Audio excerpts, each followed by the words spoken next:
Alien women reveal tradition that leaves human men speechless. Captain Ray Carter stood near the glowing gates of the alien city with his hands tight and his breath stuck in his chest because nothing on Earth had prepared him for this strange welcome, not the training, not the rules, not even the long meetings. Back on the human ship above the planet, he looked around and saw lights in the air, soft and blue like floating fireflies. They danced above smooth white towers that reached into the sky like silent fingers, and the air smelled sweet like fruit, but not the kind from Earth, and every sound around him was soft like whispers. Through silk next to him stood the Velari woman who had met him at the landing pad. Her name was Sorali, and she was taller than him with skin that shimmered in silver and purple. Her long dress moved like water as she walked, and her eyes held secrets. She said, "This is the city of Velara, capital of the Velari worlds, and you are the chosen human to witness our greeting." Tradition Ray nodded, even though he had no idea what she meant. He had read reports that Velari culture was built on something they called the truth of the body, but the words were unclear, and no human diplomat had ever stayed long enough to write. Morris O'Reilly led him toward the palace with two more alien women behind them. Their steps made no sound, and their dresses were long and light and full of bright patterns like starlight trapped in cloth. As they entered the wide open gates, Ray felt the air shift colder, but not in a bad way. More like the chill before something important. The room inside was large and bright and filled with soft music that did not come from any instrument. He could see dozens of Velari women stood in a half-circle waiting for him, each one calm, each one watching. Zorali whispered, "Do not speak unless spoken to, do not look down, and do not flinch no matter what you see." Ray nodded again, his heart pounding now. Then the queen entered. She was older than the others, with hair that looked like waves of gold and a face both kind and strong. She walked to the center of the room and lifted one hand. "Human," she said, "today you join us in truth. We do not hide who we are. We do not lie with words or with cloth." And without another word, she placed her hands on the edge of her dress and slowly lifted it up from the ground up, past her knees, higher than Ray expected, until it reached her waist. Ray's breath caught in his throat behind her. The other Velari women did the same, one by one, slow and silent, their faces calm, their eyes never looking away from him. Ray wanted to look away, but he remembered what Sorali said. "This is not a game," he told himself. "This is culture. This is meaning." He kept his face still, though his cheeks felt hot. The queen lowered her dress, and the others followed. She smiled and spoke again. "You did not laugh. You did not turn. You did not cover your face. You showed us respect, and we will show you more." Ray let out a small breath. He did not even know he was holding. The queen turned to Sorali and said he will go to the next step, prepare him for the Shimber. Sorali bowed and took Ray by the arm. She said, "You passed the first trial that many humans before you failed." He asked what happens in the next step. She smiled a strange smile and said, "Now you must see what lies under our skin." They walked down a long hallway filled with soft lights and silent walls. Ray looked back once more at the great hall, now empty and quiet. The air still carried the memory of what just happened. In his heart, he knew this was only the beginning. He whispered to himself, "Stay calm, stay strong, remember the mission." But he could not shake the feeling that the Velari were not just testing his respect, they were testing his soul, and what they revealed next might be even harder to face than what he just saw. The doors ahead opened with a slow, soft sound, and Sorali said, "Welcome to the path of truth." Ray stepped forward, ready or not, because this was not just about first contact anymore. This was about understanding what makes a species open itself to another, and what he saw under the dresses was only the surface. The truth, he thought, was still waiting ahead. The hallway stretched far with lights glowing soft on the smooth walls, and Ray followed Sorali in silence as strange thoughts circled in his head, because what just happened was unlike anything he had ever known, and the memory of the alien queen lifting her dress still burned in his mind, not in a rude way, but in a way that made him feel small, like a child learning a new world. He had faced guns and danger and fear on the battlefield, but none of that made him sweat like this. Sorali stopped at a round silver door and touched a panel with her hand. The metal slid open without a sound, and a wave of warm air rushed out, filled with soft scents and glowing mist. Ray stepped in and found himself in a circular room with no ceiling, just stars above and soft grass Beneath his boots around the edge of the room sat more Velari. Women dressed in dark robes, their faces still, their eyes glowing faint blue in the center stood another human captain, Elias Morganray. Knew him from training, he was proud, loud, and always first to speak. The queen's voice came from above, not from her mouth, but from the stars themselves. She said, "You passed the first step by keeping your body still. Now you must keep your spirit strong." Ray looked at Morgan, who stood stiff, his fists clenched, as two Velari women walked toward him slowly, their dresses already beginning to rise. Ray watched as Morgan's face twisted, not with fear, but with something else. He laughed, a short, loud laugh that echoed too strong in the soft chamber. The Velari women froze and stepped back, their faces now cold. Queen's voice returned. "He has failed." The floor beneath Morgan opened without warning, and he dropped into darkness with a flash of light and a sharp sound like wind through glass. Ray blinked and stepped forward, his heart pounding again. The queen said, "Your turn now." Young Onesarali nodded to him and stepped aside. Ray walked to the center of the circle and stood alone, the grass beneath his feet feeling too soft, too quiet. Two new Velari women walked out from the edge, one with silver hair, the other with black, their dresses floating like clouds around them. They circled him slowly, their eyes locked on his face, their hands moving to the fabric of their robes. Ray kept his breath slow. He remembered Sarali's words, "Do not look down, do not flinch, do not speak unless spoken to." The two women began lifting their robes again. Not in shame, not in play, but in ritual. Ray looked straight ahead at the stars above, not because he was scared, but because he wanted to respect them. One of the women stepped close, so close he could smell the sweet scent of her skin like flowers and fire. She whispered into his ear, "Do you fear the truth?" Human Ray answered without looking at her, "I fear nothing, but I do not understand." She said, "Understanding is not needed, not yet, only respect." They stepped back and let their robes fall once more, their faces still unreadable. The queen's voice spoke again. "He has passed." Sarali smiled as she walked to Ray and placed her hand on his shoulder. "You are rare," she said.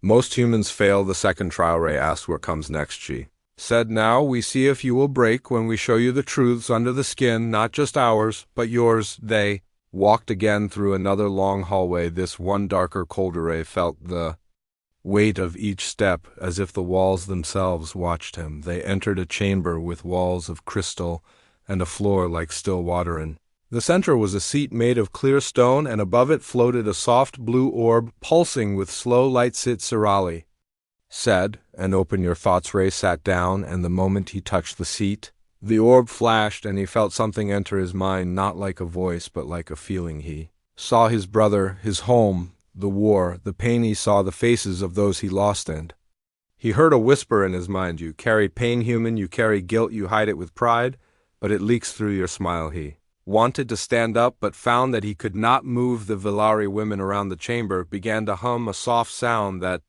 seemed to calm the storm inside him. One of them stepped forward and placed her hand on his heart. "Your truth is strong," she said, "but still locked. You must open it before the final trial." Ray looked at her eyes and nodded slowly.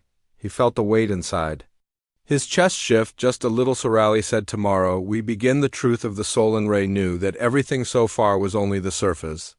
The real test was coming, and this time it would not be about looking, it would be about showing who he really was.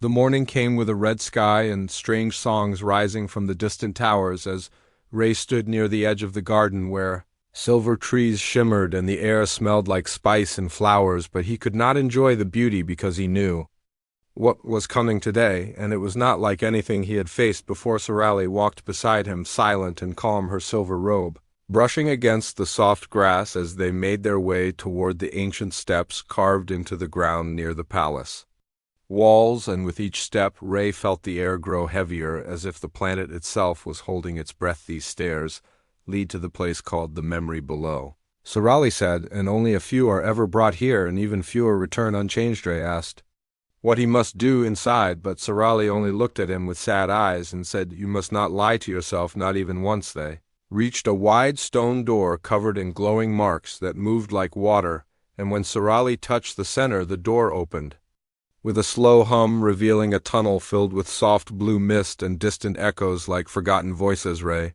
followed her into the tunnel, where the air turned warm and the walls pulsed with gentle light, and every sound of their steps vanished as if the place swallowed all noise. At the end of the tunnel was a round chamber lit by a floating orb, and the walls were made of mirrors. But not normal ones, because they did not show his reflection. They showed moving picture scenes from his past, and some from moments he had never seen before. Sit in the circle, Sorali said, and speak no lies even in thought. Ray sat on the smooth floor as the orb above began to spin slowly, and the air changed again, becoming thick with memory and feeling and strange music that played without a source. A first vision came without warning. He was back on Earth, standing outside a small house in the rain, and inside the house his younger brother waited for a promise that Ray had broken long ago. The boy looked up with tears in his eyes, and Ray felt the guilt hit him like fire, and he turned away, but the mirrors would not let him escape. Then another scene appeared, the battlefield where Ray had led soldiers into a trap by mistake, and his choices had cost lives. And again he looked away, but the chamber forced him to feel everything. Zorali's voice came from the edge of the room, soft and steady, and without judgment. This place does not punish, it only reveals, and it is your choice to accept or deny what you see. Ray wanted to speak, but his voice was gone, and only his thoughts remained loud and heavy. The orb grew brighter, and a new vision formed. This time it was not from his past, but from his heart, a hidden desire, a longing for connection and peace and love that he had buried under duty and war. In the vision he stood with the Valari woman who had first greeted him, and they were not talking, not touching, but only standing together in silence, and in that silence he felt more than he had ever felt before. One of the mirror walls changed, and from it stepped a Valari woman with glowing tattoos across her arms and a long robe that shimmered like starlight, and she walked toward Ray without sound and placed her hand on his chest. You are not weak, she said. You are wounded, and wounds must be seen to heal. Ray closed his eyes and let the feeling wash over him like waves.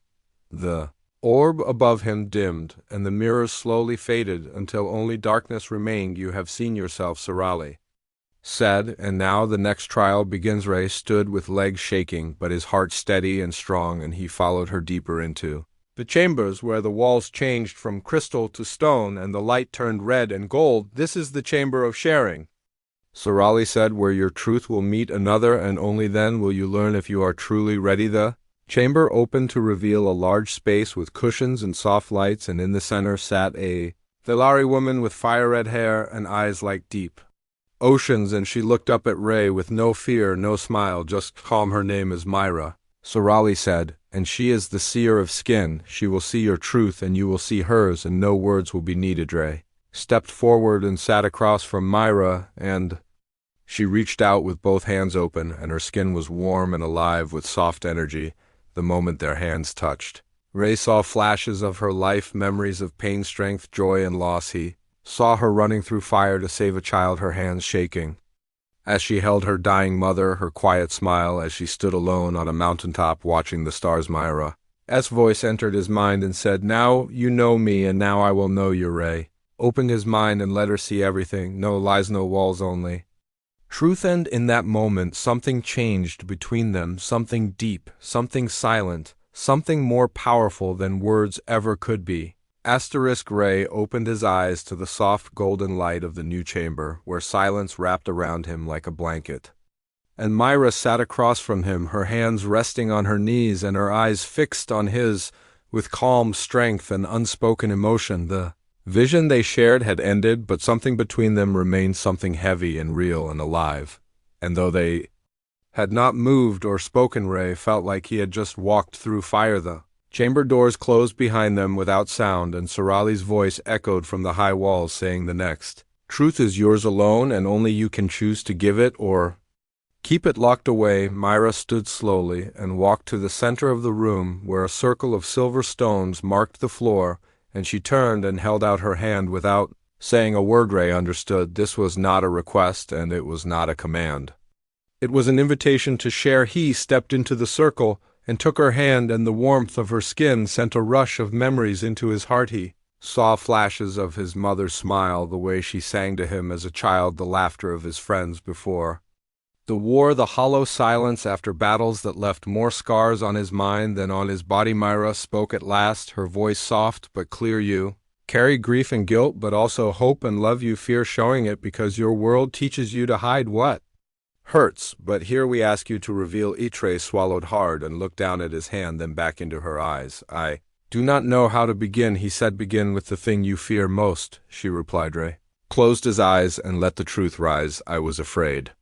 I would never be enough, never strong enough to save the ones I lost, never good enough to earn peace, never brave enough to face what I left behind on earth. The light in the chamber shifted as if it listened, and Myra squeezed his hand gently. You are not alone, she said, and we do not judge you for what you fear, only for what you hide. Ray stepped back from the circle and pulled off the chest plate of his uniform, revealing the scars along his ribs and shoulder, marks of battles, both physical and personal. This is who I am, he said, not just the soldier, but the man beneath the armor. Myra touched the largest scar and whispered, each mark tells a truth, and each truth brings us closer. The chamber doors opened slowly, and Sorali entered with a faint smile on her face. You have done well, she said. Many turn away from this part, but you walk through. Itre looked at her and asked, is it over? No, she said. Now comes the hardest part. She led him into a smaller room with only one object in the center, a mirror made of glowing crystal, and behind it a single chair. Sit, Sorali said, and face the truth you refuse to speak. Ray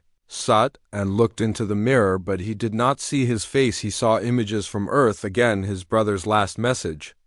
The faces of the soldiers he failed, the girl he left behind, the parents he never called after the war. He saw the weight he carried every day, hidden behind smiles and jokes and duty. Myra entered and sat beside him, silent as the mirror flickered and faded, leaving only his reflection, now raw and unguarded. I was never the hero they thought I was, Ray said. I just survived. Surviving is not shameful, Myra replied. It is the seed of strength. She stood and walked behind him, placing her hands gently on his shoulders. Now you are ready to be seen, truly seen by our people, not as a visitor, but as a voice of your kind. Ray stood and nodded, his eyes clearer than before. Sorali opened the next set of doors, and bright light filled the room. Beyond the light was the chamber of gathering, where the elders waited, and where Ray would speak not just for himself, but for humanity. Myra walked beside him, her step sure and soft, and her presence a steady flame beside the storm. Inside him he took one breath,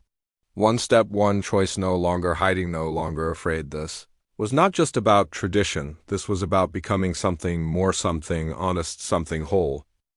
The chamber of gathering was filled with soft, golden light and quiet music that seemed to float from the walls themselves, and Ray stepped inside with slow steps as Myra walked beside him, her presence calm and steady like a river beneath his feet. Around them stood the Villari elders, their faces painted with gentle colors that moved like clouds, and their robes flowing with silver lines that glowed faintly as they turned to watch him enter. The Queen stood at the center of the room, her hands folded, her eyes focused on Ray with a warmth that felt like firelight in the cold. She spoke with a soft voice, but every word carried weight. You have walked the path of truth and stood without mask or armor, and now you may choose the final step. Ray said, I am ready, and he meant it. The Queen smiled and gestured toward a door behind her, covered in thick red cloth and lined with glowing threads of gold. This is the velvet chamber, she said, and it is where two truths may meet and become one if the bond is pure and if the hearts are honest. Myra looked at Ray and reached for his hand, not as a guide but as an equal, and he took it. Without fear together they walked toward the red door, and as they stepped through, the cloth fell behind them and the music faded into silence. The room inside was round and filled with soft cushions and warm lights that glowed from the floor and ceiling like stars hidden in fabric, and the air was thick with the scent of flowers and fire. At the center stood a small pedestal with a single silver flame dancing above it, and around the flame were 4 crystal stones, pulsing in rhythm like quiet heartbeats. Myra spoke first, her voice gentle and slow. This is where we share our deepest truth, not with words, but with spirit and memory, and if your truth joins with mine, then we will be bound in trust and respect before all who walk this world. Ray nodded and stepped toward the flame as Myra did the same, and together they placed their hands just beneath the silver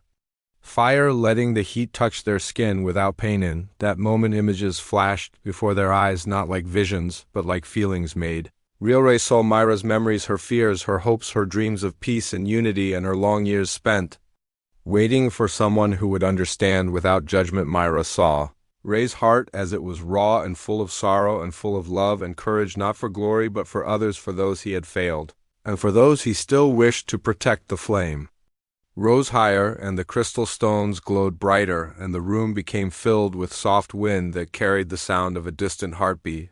Then came a low voice from above, not the queen, not Sorali, but the spirit of the chamber itself. You both accept the bond of truth and walk forward, not as two, but as one, in honor and memory and promise. Ray looked at Myra, and she looked back, and neither needed to speak. They both nodded. The flame turned blue, and the wind faded, and the light settled into a soft glow that wrapped around them like a quiet embrace. Suddenly the door behind them burst open, and a voice called out loud and sharp, "Waite." Velari warrior stepped inside, his armor dark, his eyes cold, and his tone full of anger. He walked with slow steps toward the flame and pointed at Ray. "He has not earned the right. He is not of our blood, and his truth may be false. He must be tested before the bond is sealed." Myra stepped forward, but the queen's voice echoed from beyond the chamber walls. "Let the trial be done, let the truth be shown, and let the path choose the worthy." The warrior stepped back and placed a small black stone in the center of the floor, and from it rose a circle of red light. "Step inside the circle," he said, "and let your truth speak without your words." Ray did not hesitate. He stepped into the red light and closed his eyes. The room faded again, and now only his memories remained, but this time they were not quiet. They were storms of fire and ice, of screams and silence, of choices and regret and pain that never healed. He stood through it all without falling, and when the storm ended, he opened his eyes and stared into the warrior. "See, I am not perfect," he said, "but I am true." The warrior lowered his head and stepped back. The queen appeared in the doorway and spoke with pride. "He has passed, not as Velari, not as human, but as heart and soul." Myra stepped beside Ray, and together they lit the final stone, and the chamber filled with golden light that reached the sky above. The palace, the bond was made, the path was clear, and the truth had spoken louder than fear ever could. The sun rose over Velara with a golden glow that touched every tower, every tree, every roof with soft light, and Ray stood on the highest balcony of the palace, dressed not in his human armor, but in a new robe of silver and blue given by the queen herself as a mark of honor and truth. The robe was light and smooth, and it shimmered as he moved like it carried a piece of the stars, and though he felt strange in it, he also felt calm and clear, as if the burden in his heart had been lifted for the first time in years. Myra stood beside him, her red hair flowing in the morning breeze, her eyes quiet and strong, and her fingers wrapped around his with no fear, no hesitation, just trust and balance. Below them, the wide plaza was filled with Velari women, all gathered to witness the final step of the ancient ritual, a moment not seen in many generations, a moment when an outsider was offered a place within the circle of truth, not just as a guest, but as a voice and a soul, and a Bondi queen stood at the center of the great steps, her long robe trailing behind her like a river of light, and her arms raised to the sky as she called out to the people. "Today we witness the joining of paths, the weaving of two spirits who have walked through pain and memory and fire to reach this place, not as strangers, but as equals." She turned to Ray, her voice calm but firm, and asked a question that would decide everything. "Do you wish to leave this world behind and return to the stars with your truth untouched and your past unbound? Or do you choose to remain and carry our customs, our laws, and our legacy as one of us?" Ray looked out at the sea of eyes, at the light in Myra's face, at the quiet flame still burning deep inside the chamber, where they had shared their truths, and he knew the answer before he even opened his mouth. "I choose to stay," he said, and the sound of his voice carried through the wind like a drumbeat. The crowd did not cheer or shout, but instead bowed their heads in silent respect and honor, and the queen stepped forward holding a long sash, woven from glowing threads, each one representing a part of Velari history and tradition. She placed the sash across Ray's shoulder and said, "You are now bound by the truth of the heart, by the strength of the soul, and by the light of memory. Walk with honor and speak with care, for your voice will now shape the steps of those who follow." Myra placed her hand over the sash and whispered a word in the Velari tongue, a word that meant unity, not just of body or choice, but of meaning and purpose and future. As the sun climbed higher, the queen led them down the steps through the crowd where every woman placed her hand over her heart as they passed, a sign of deep trust and welcome. As Arali waited at the bottom, her face full of quiet joy, and she said to Ray, "You have crossed a path that no human before you dared to walk, and you have done so with open hands and an honest heart." He smiled at her and said, "I never thought I would find something like this. Not out here, not after everything." She said, "Sometimes the truth waits in the place we least expect. And sometimes the one we fear will fail becomes the one who shows us a new way." That night, a gathering was held in the great hall where soft music played and candles floated in the air like tiny stars, and Ray sat beside Mira as stories were shared, and songs were sung not of war or power, but of change and bridges built between hearts. One elder stood and told the tale of the first human who chose truth over pride, and how his silence in the face of old customs opened a door that had long been closed. Ray listened with quiet awe, not because he wanted praise, but because he saw how every step, every choice, every hard truth had shaped not just his journey, but the story of many later. As the hall grew quiet and the night deepened, Mara turned to him and said, "Are you afraid of what comes next?" Ray looked at her hand in his, and then at the stars beyond the window, and said, "Not anymore, because for the first time, I'm not walking alone." She leaned her head against his shoulder and said then, "Let us walk forward together and carry the truth wherever it leads." And in the silence that followed, the stars above seemed to shine just a little brighter, as if even they were watching and smiling at what had begun below. Years passed under the twin moons of Velara, and the city changed in quiet and beautiful ways as humans and Velari began to walk together in peace and in learning, and the walls that once divided the stars began to fall piece by piece. At the center of it all stood Ray Carter, no longer just a soldier, no longer just a guest, but now a teacher, a bridge, a living symbol of what truth could build when it was not hidden or feared. He lived in a house made of white stone and soft glass near the palace gardens, where the air smelled like morning rain and the laughter of children echoed through the tall silver trees like music from another world. Some of the children had eyes like Ray and hair like Mara, and their voices held the soft tones of both languages, and their steps were quick and curious, always asking, always exploring, never afraid. Ray spent his days helping new human visitors learn the ways of the Velari, showing them how to listen without pride, how to speak without harm, how to walk the path of truth without losing who they were inside. Many came with fear in their hearts and questions in their eyes, but Ray would sit with them in the velvet chamber where the fire still burned and the stones still glowed, and he would say, "This world is not easy, but it is honest, and if you open your heart, you will not leave the same." Myra worked beside him, leading talks between elders and captains, building rules that both sides could honor, shaping a new time where trust could grow from understanding and not just from need. One quiet evening, as the stars rose high and the air turned cool, a small girl sat on the garden steps, watching the sky with wide eyes and a soft smile, and she turned to her mother and asked a question that made Myra laugh. "Mama, what did Dad do when you first lifted your dress?" Myra smiled and said, "He did not run away." Ray walked up behind them with a tray of warm drinks and said, "I was shocked, but I stayed and I listened and I learned that sometimes the truth is not in words, but in courage." The girl laughed and ran off into the trees, chasing lights that flickered like tiny moons, and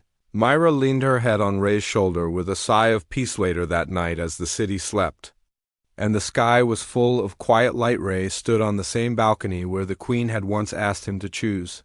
He remembered every moment, every trial, every doubt, and every smile, and he knew he would never take a different path, even if the stars offered him the whole galaxy. He had found more than a home. He had found a purpose and a family and a way to heal wounds that Earth had never given him time to. Fesazarali visited often, now older and slower, but still full of grace and wisdom, and she would say to him, "You turn silence into song and fear into trust, and that is no small thing." The Queen, too, had grown quiet in her age, and she now watched the city from her window, smiling as young voices filled the air with stories and games and songs that mixed human laughter with Velari chants. One day a new ship landed on the edge of the garden, a ship full of fresh human faces, full of wonder and nerves and questions. Among them was a young man with sharp eyes and quick hands who stood Apart from the others watching everything but saying nothing, Ray walked to him and said, "First time." The young man nodded and said, "Yes, sir.